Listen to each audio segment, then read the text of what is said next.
Good morning, everyone. Welcome to the Emerging Trend. For those of you who don't know what Emerging Trend is, it is a program that Provost Office and CLASS Educational Technology Office put together. It is a program that monthly event that we share the idea of current emerging technologies, knowledges, and pedagogies. Today's topic is to apply the pedagogy of online teaching and learning to design a new pop culture course. We have three presenters. The first presenter is Thanh Tran. The second presenter is Fang Fang, and they both are from Education Technology Department Office and Instructional Designer. Also, they are the instructor of online teaching program. The last presenter is Dr. Yunzi Li. The second. Yeah, she received her PhD in comparative literature from Washington University in St. Louis. And she is very passionate about teaching and dancing and actively working with us for the design our online courses. Okay, without further ado. Good morning, everyone. My name is Thanh Tran, and I'm an instructional designer from the College of Liberal Arts and Social Sciences. So this is the agenda for today. First, I'll introduce our CLASS online teaching program. And then second is actually Yunzi Li. She's our first OTP certified faculty, or online teaching program certified faculty, and she'll introduce her course to you. And then lastly, Fang Fang will go and she'll talk about some tips for improving your online course. So our CLASS online teaching program is a training program that takes place online, and it's designed for faculty who are interested in developing an online course. We started working on this course sometime in 2017. And we wrapped it up around the end of 2018. Afterwards, we did we piloted it with some instructional designers, and we also had our three associate deans run through the course as if they're learners inside of the course, and they gave us valuable feedback on how to improve our course. So in January of this year, our course became open for all faculty in any college at the University of Houston. The mission of our course is to prepare faculty for teaching and developing quality and effective online courses based on best practices. We have three general goals for our participants. The first is that we hope by the end of the course they'll be able to identify characteristics of quality online courses. The second is that we walk them through a process to design a plan that demonstrates alignment between learning objectives, assessments, and learning activities. And then the third goal is to demonstrate how to create a quality-based course with your content inside of Blackboard. So I wanted to give you some background on some of the content that's inside of our course. Two things that really influenced the design of our online teaching program is something called Quality Matters and the principle of backwards design. So Quality Matters is a nonprofit organization that provides training for quality assurance in online teaching. And they provide trainings for K-12, higher education, and I believe they also provide training for continuing education. So these trainings that they do lead to certification of staff and faculty. Everyone, all the instructional designers and the director of our office are all QM certified, and we were encouraged to be by the Associate Provost, Dr. Jeff Morgan. He's from the Office of Education, Innovation, and Technology, I believe. And he himself is also QM certified. So with Quality Matters, you have the choice of submitting your course to be peer-reviewed and get certified by QM. But what we really looked to them when we were developing our own course was that we looked at their rubrics. So this is their example of their higher education rubric.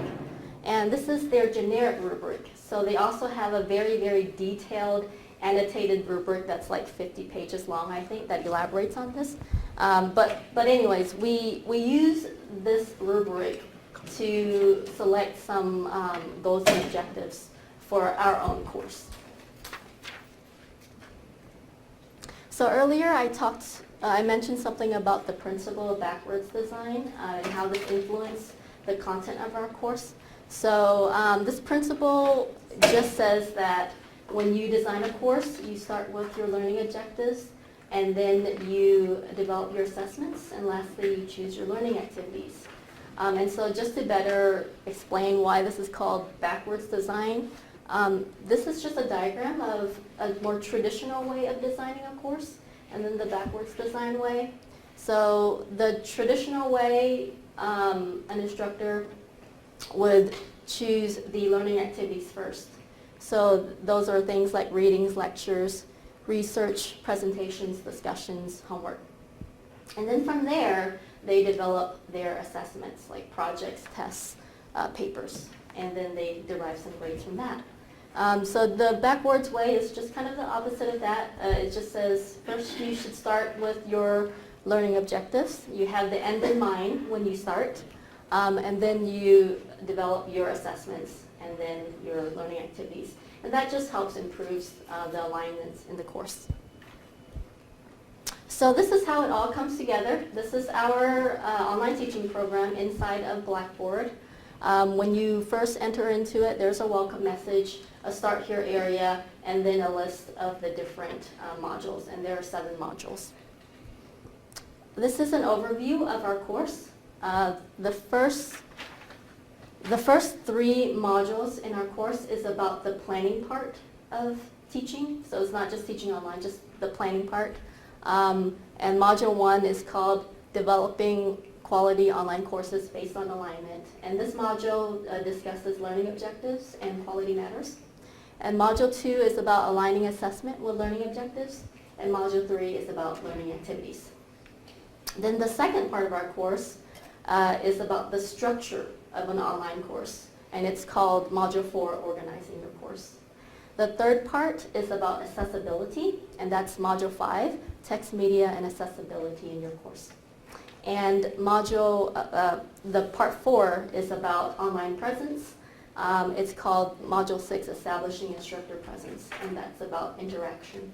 And then the whole course wraps up with a cumulative activity called Ending at the Beginning. So now I'll show you what it looks like inside of a learning module. Our learning modules are organized using a Blackboard tool. I think it's just called a learning module tool. So what it does is when you enter into the module, you get a table of contents, and every single item inside of your contents is just displayed one at a time. So the first thing that the participant will see when they enter is an introduction that explains the objectives for the course and just gives you an overview of what to expect. Then that's followed by a list of the QM standards that we attempt to address inside of the module. And our content is a combination of readings, videos, or some kind of exploration activity on a website somewhere.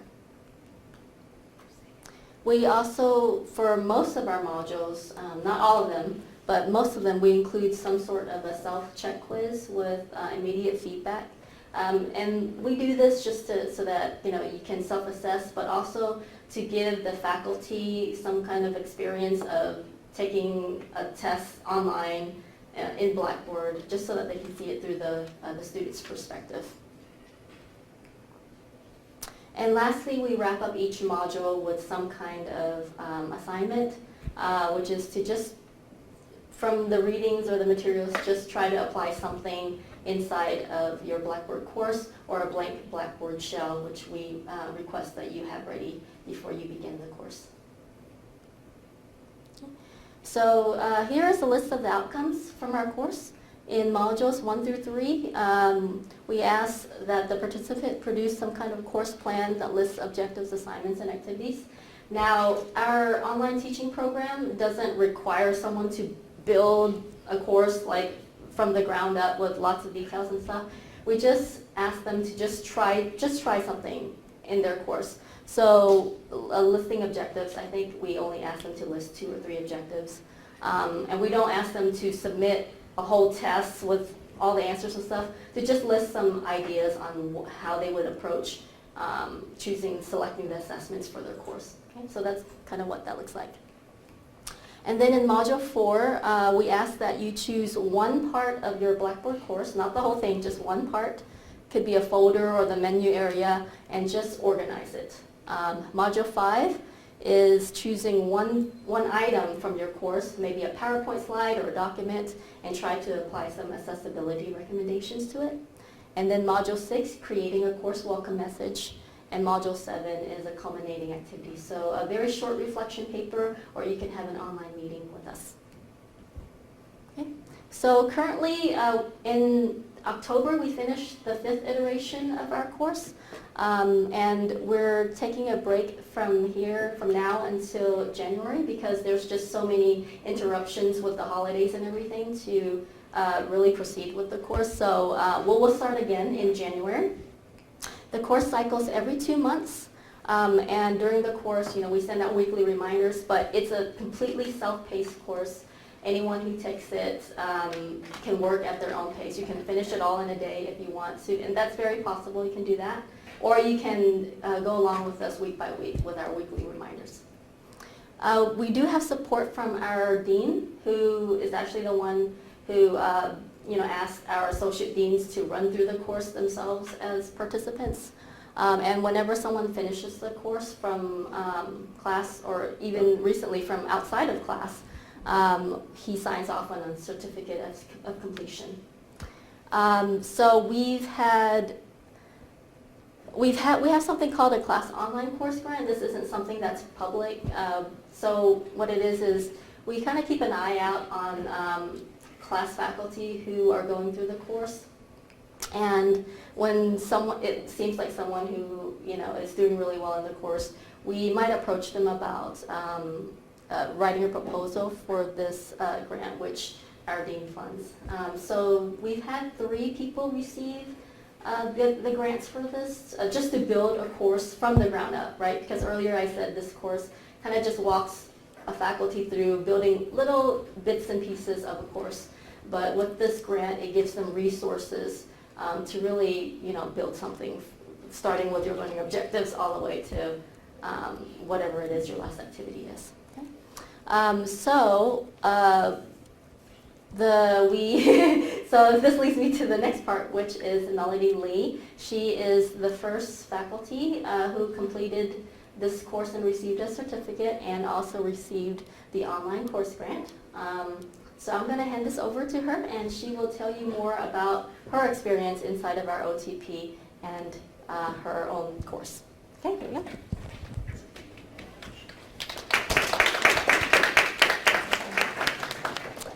Thank you. I had a button underneath, that's why.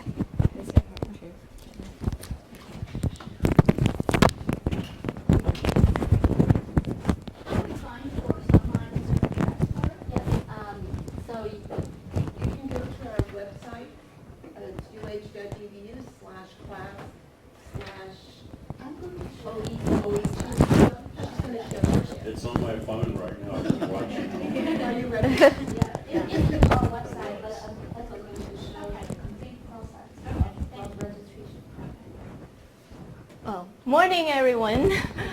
Thank you all for coming on a cold day, and that explains one of the reasons we need to teach online, right? Because you can sit under the blanket, and definitely they're still designing your course. So today I'm going to share with you this program that's Tang just talked about and what I have changed throughout the program and afterwards. And I particularly worked on this course Chinese Popular Culture that I taught last semester and also this semester. So you can compare. And some tips of me applying online technology. So here's my certificate. Definitely looks good, and it's good to be a student again. I'm presenting to my instructors. So like Tang already mentioned, there is the backward design that's mentioned, and I think that is very important for me to rethink the course. And because when I ask students to write an assignment and write a paper, I just had them actually do this exercise to put out a piece of paper and write 1 or 2 sentence argument and then a few points of evidence and then conclusion. So for me, it's very helpful to think of my teaching as in the same way of writing a paper, right? So I think of the learning objectives first. So originally, I may have a lot of readings, lectures, research in my last design. So I rethink, what are some of the learning objectives? And then I will have assessments and assignments. And these activities and assessments are actually interchangeable and interact each other. So because I teach a lot of cultural and content courses, so one of the key facts, the key things that I want students to improve is critical thinking. So because a lot of them are from other majors as well, so not only just Chinese major, but also engineer, science. One of the things that I really want them to grasp is the critical thinking. So I think of what is important to improve critical thinking skills. So I designed papers and final project that as assessments that to support this goal. And then I have weekly discussion board posts that they have done online before they come to class, even if it's on-site class. Or if it's online class, then every week they will have to do discussion board posts and then readings and presentations as well. So when I took Tang and Fang's course of online teaching, and I redesigned all my learning objectives. So originally my objectives are really vague, like cultivate an interest or develop critical thinking. So according to that rubrics that you just saw, so these words are not measurable, right? How do I say, how do they develop an interest? How do I measure that, right? So I re-evaluated and changed it into comprehend and effectively apply knowledge. And the same here, apply vocabulary and knowledge of literary criticism. So those are the words and vocabulary that I taught or we cover in class, and they will be able to apply. And more is when I say explore, I change to identify specific impact. And here, develop and nurture, and then I change it to demonstrate specific skills and skill sets that I want them. So these are the learning objectives of a whole course. And then I will go into each learning objectives and see how I design the assessments and assignments based on it. Like for instance, identify the literary, cultural, historical impact of Chinese popular culture, and then I will say it will be developed by the lectures, discussion, assigned reading materials, and measured by writing assignments, quizzes, final papers, right? And then after we design the whole learning objectives of the whole course, so actually we sit down in the summer and actually design the objectives, assessments, and activities for each week, so very detailed.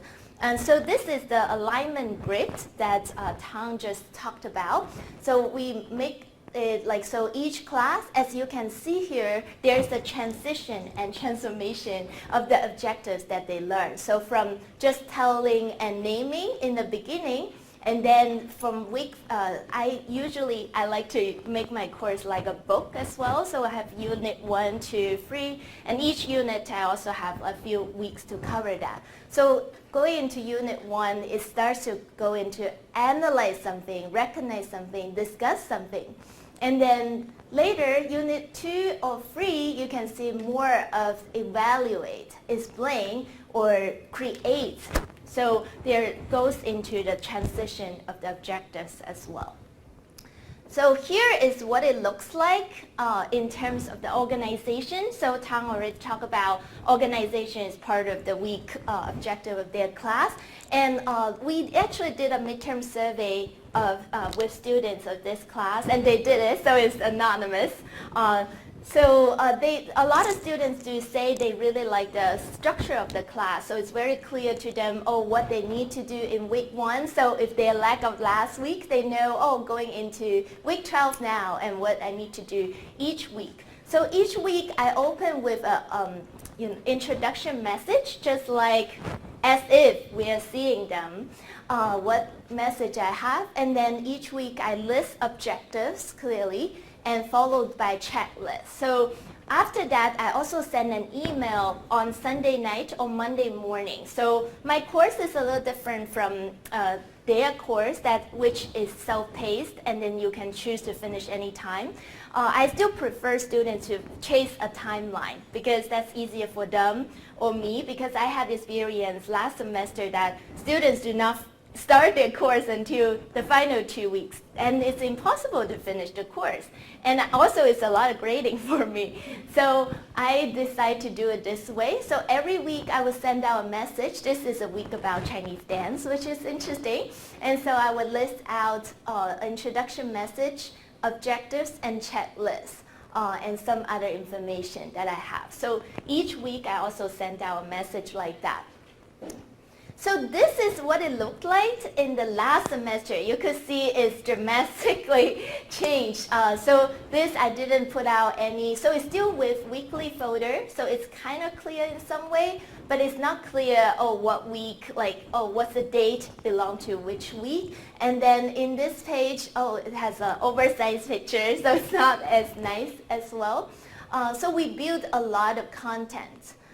So for instance here, this is actually the Start Here page. So here we include welcome message from me, and also an introduction video and navigation video and all that. And each week it looks like that. Again, different contents. After the checklist, I have different content and discussion board, like as their weekly exercise.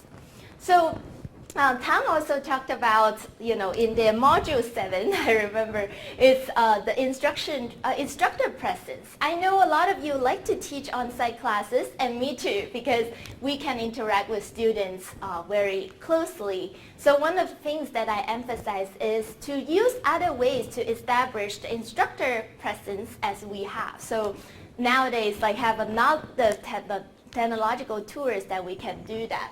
So we actually, use a lot of tools to establish that presence. The first one is the introduction video that I really want to show you. Sammy made this. It's really good. Is there no voice? How do I have to?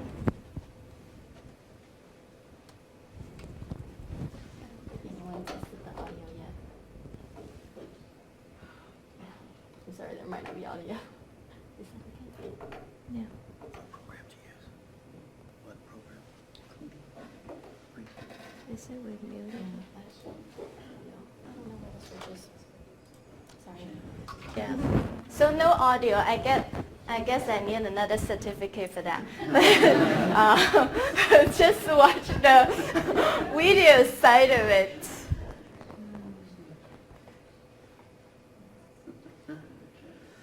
So the basic idea is to make this very short, and since it's also a class that have a lot of video assignments, so we also make this as an example. Why is it blank to the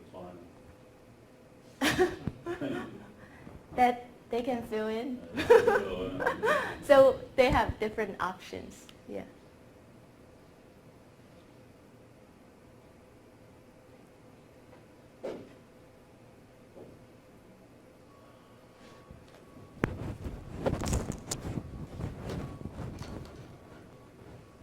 Sorry about the audio.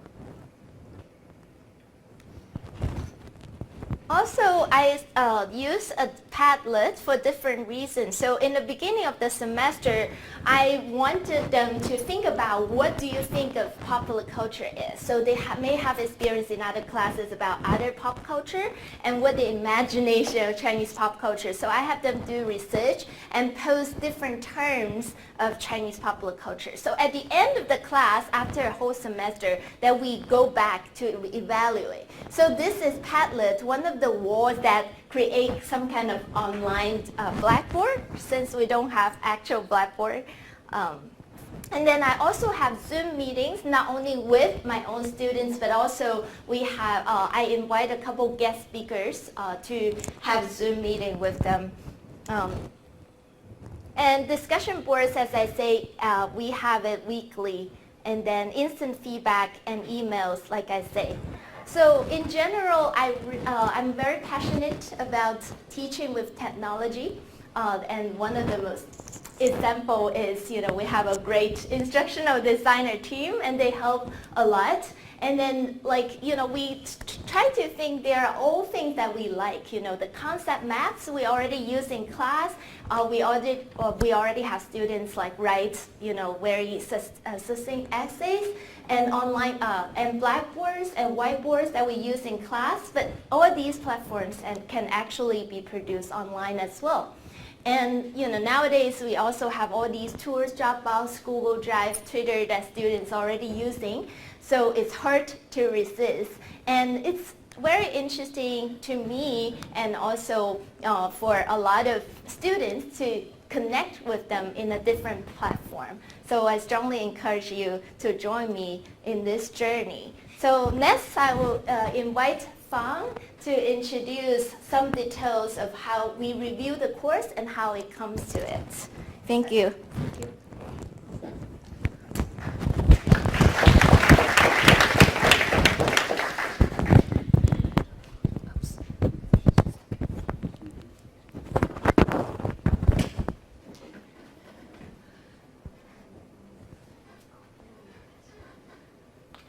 So I'm going to talk about in details how we build our quality matters rubrics into Melody's class.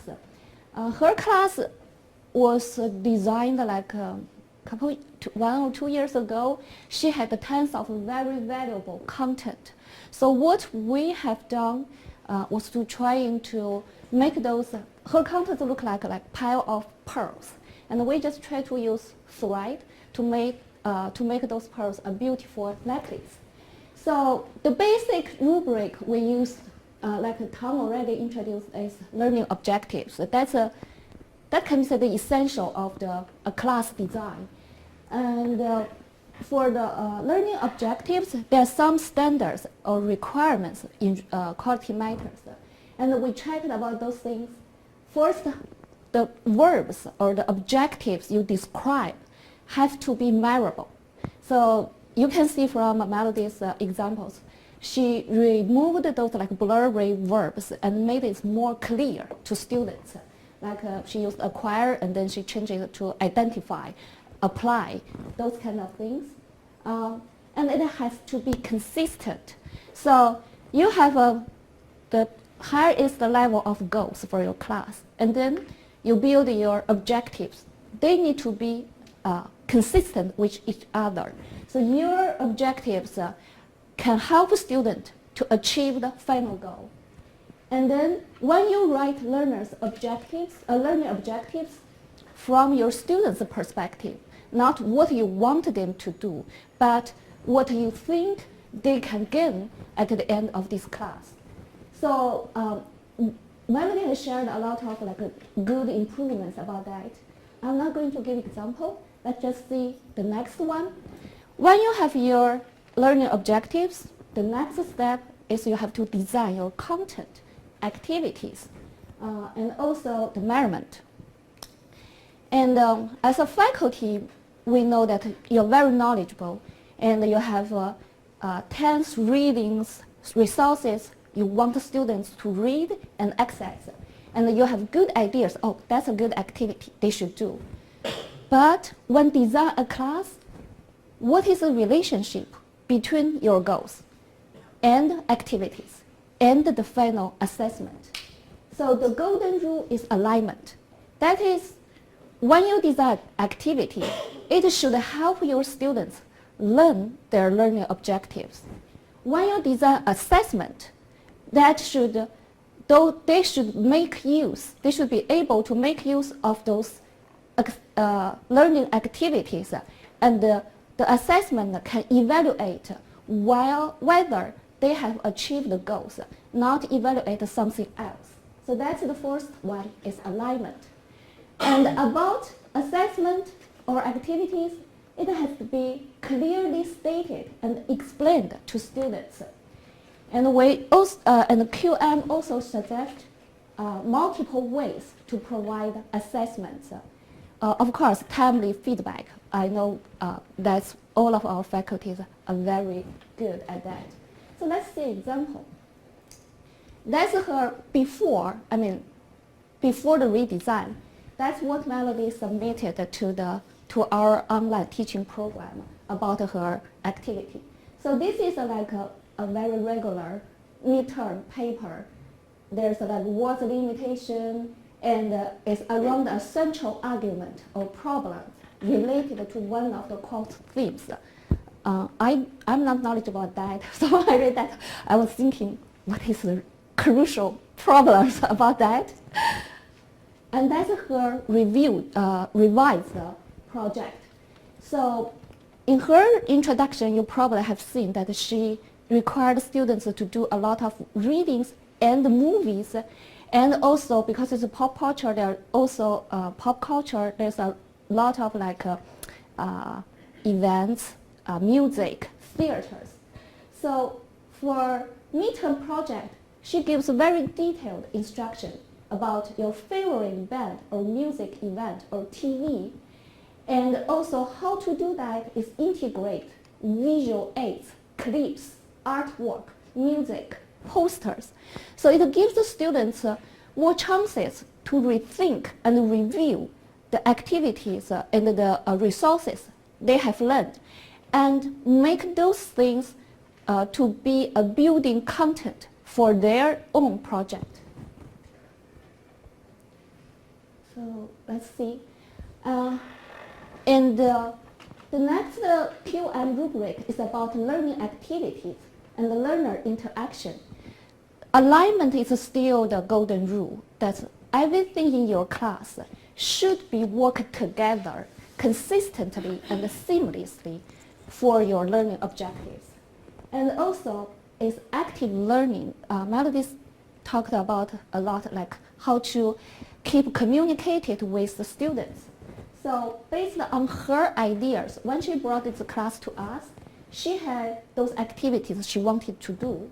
And based on her ideas, we suggested some tools.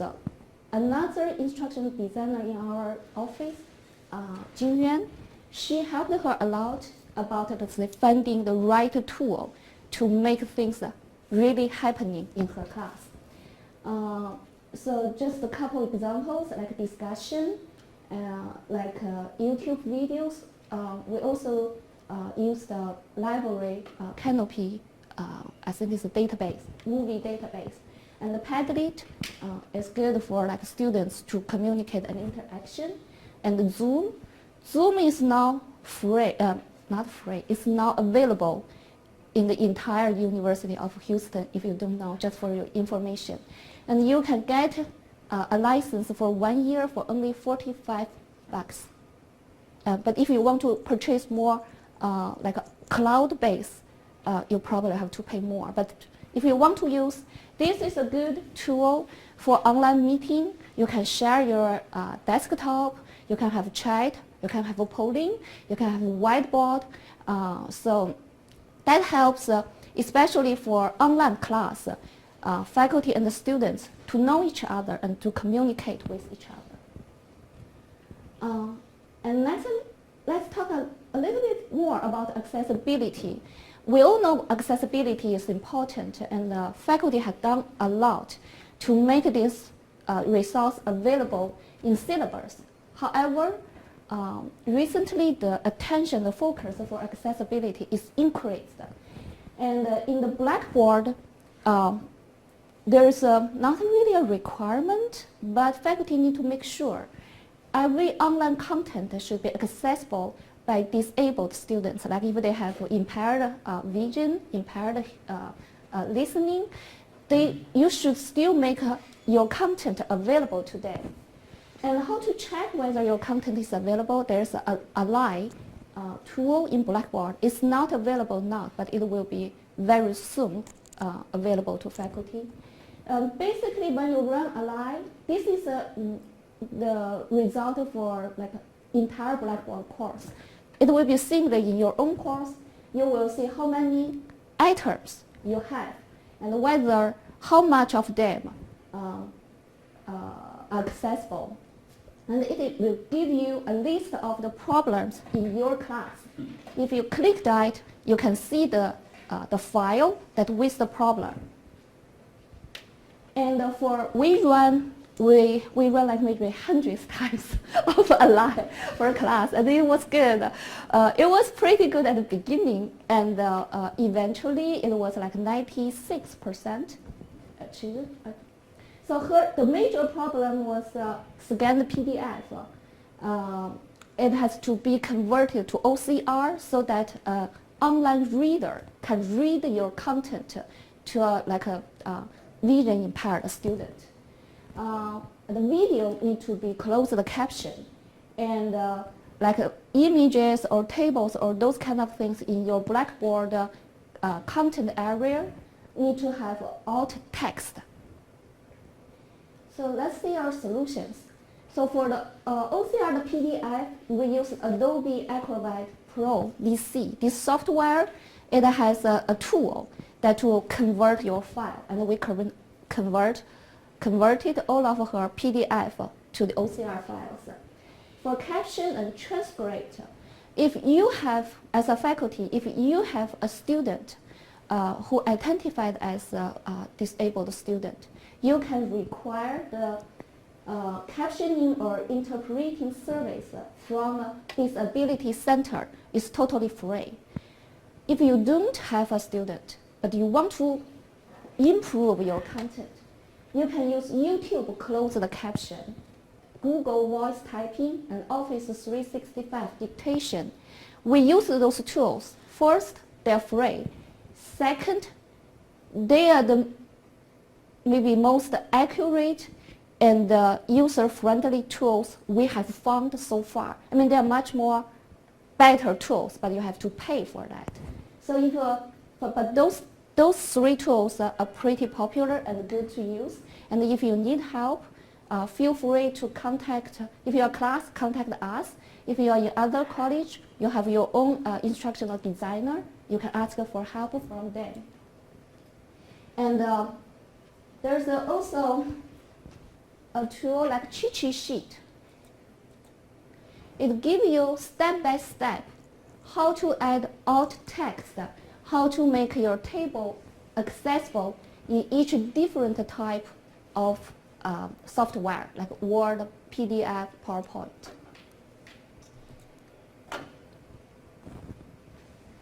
Oops, sorry.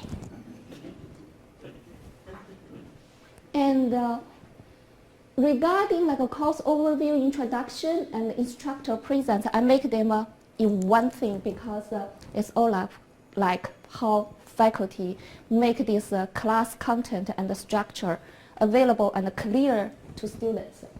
So there's some kind of like requirements. So you must have a clear start here page. And Melody already showed that. And the purpose and the structure of the course.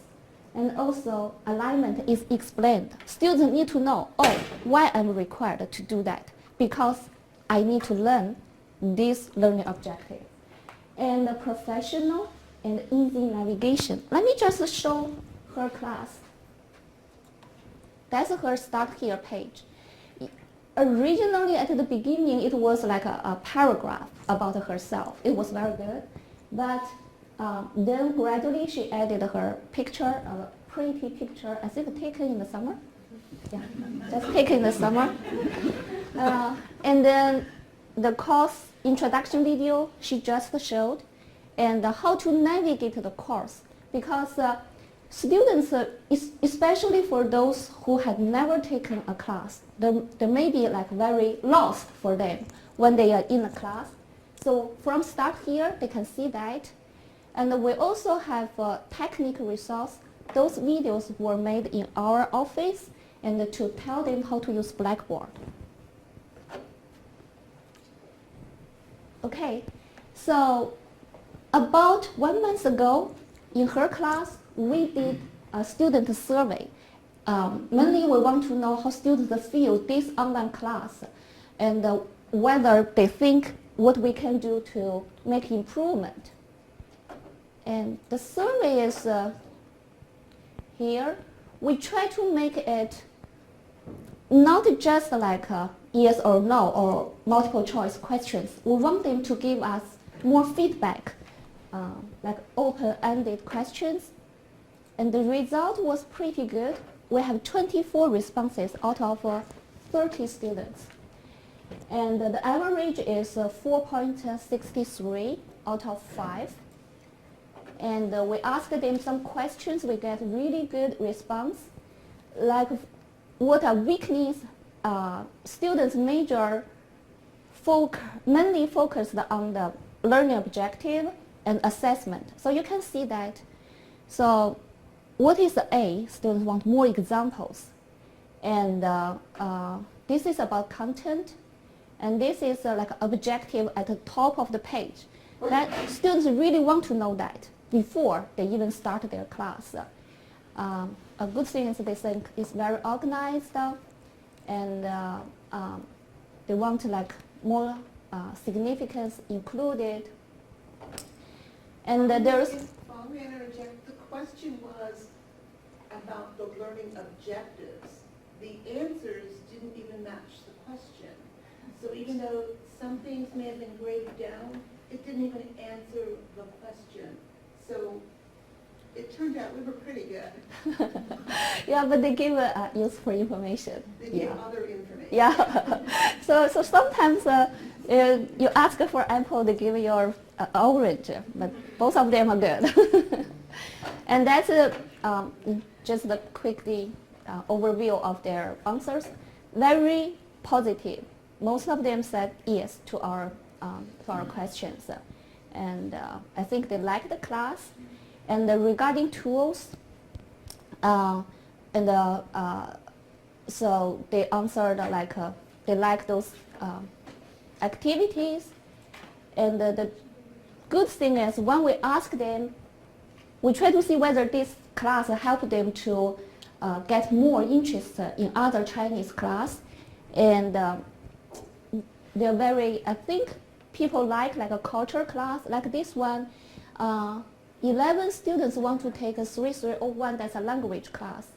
And the 10 students want to take 3360, that's a social culture. Oh, social culture class. So that's the result of the class, the students' survey. And last, I'm going to just wrap up very quickly about the procedure for this class. So first, if you're interested in taking this class, you go to our website. So if you go to UH Home, so you'll find like a class. Okay, I'm sorry.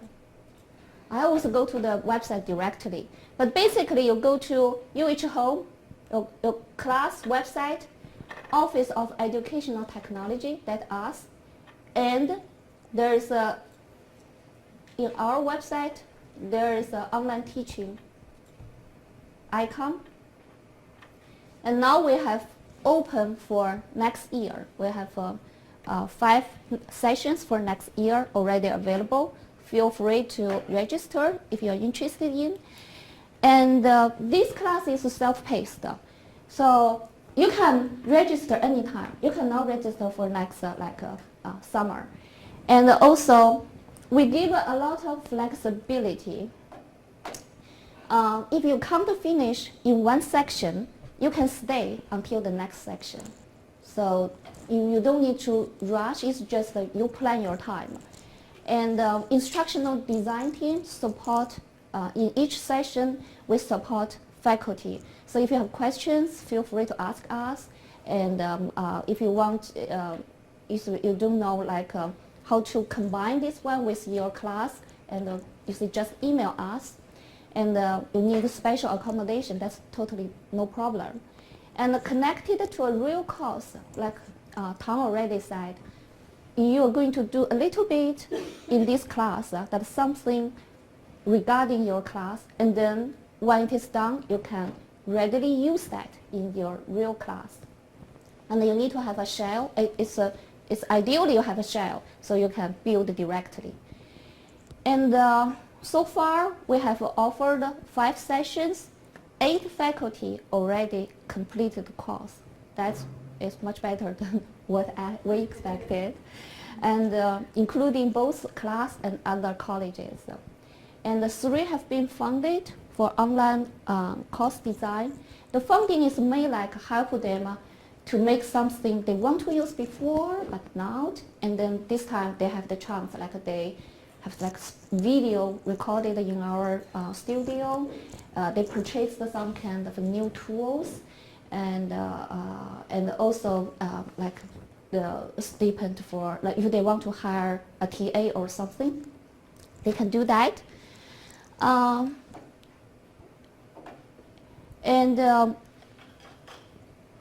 Tom said that we are now in a kind of a break at this time, so we're going to use break time to revise a little bit of the class, the assessments, like the self quiz and the assignments. We will make it more can serve better for your teaching result or for your class, for your course content.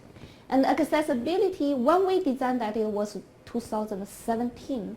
So it's not a perfect match about today's requirement, especially for those online content. We know faculty may be concerned about, I'm going to learn a lot of things, I'm going to do a lot of work to make my content accessible.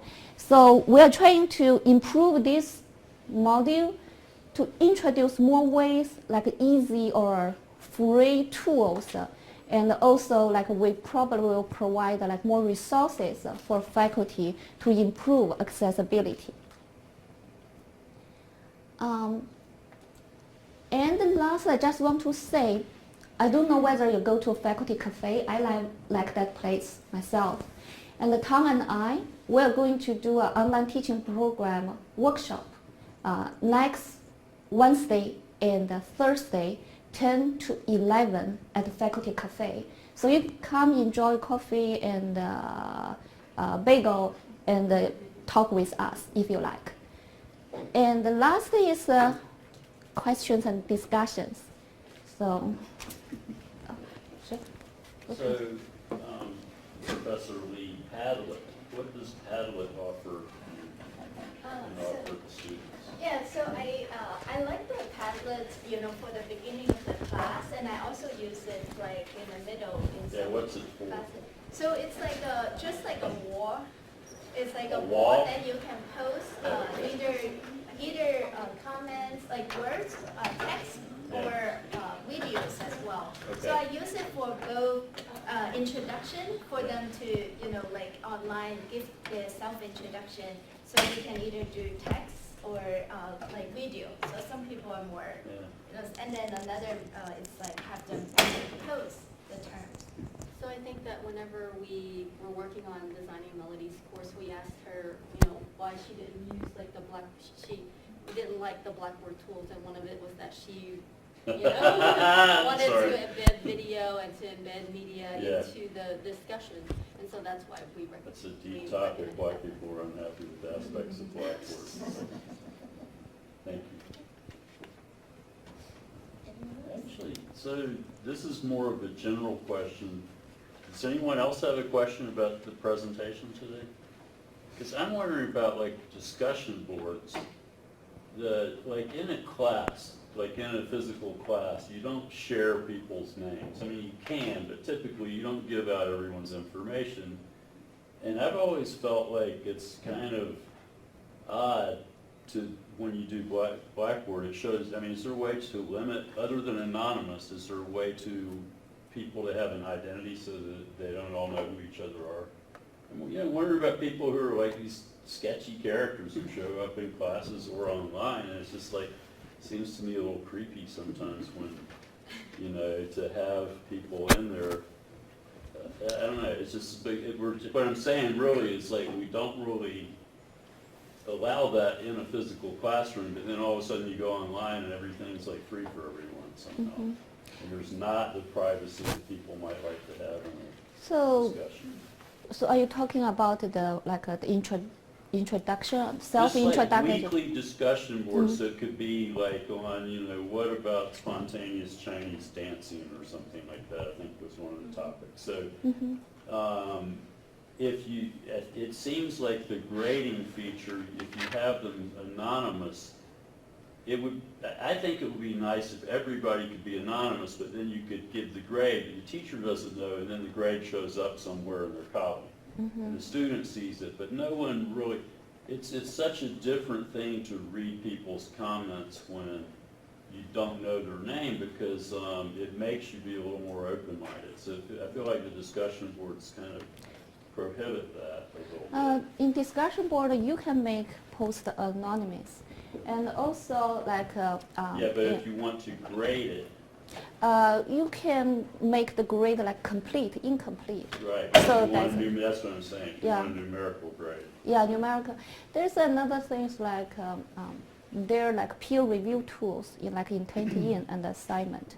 So like the peer review tool, faculty actually can be set not able to see those names. So students, they give like, they don't know who is the author. They just give it a grades. And the faculty don't see. I can ask you more about this later. I would like to say, so I've been sort of I have observer status in Melody's class. And it's really interesting, like she does have, every student has to give at least one presentation online where you see them speaking, so students do get to see each other at some point, and you know, that way they can really evaluate themselves by seeing other people. So I think that's like a really good feature for class, because a lot of online classes, people just don't know each other. No, that's true. After I made my comment about being anonymous, and I was like, presentation. But yeah, that's something in the survey, in the midterm meeting, I also offer midterm meetings, so we have group meetings with students, they sign up for times, and then they do say this course seems, compared to other online courses, has more interaction with professor and other students. So I think that's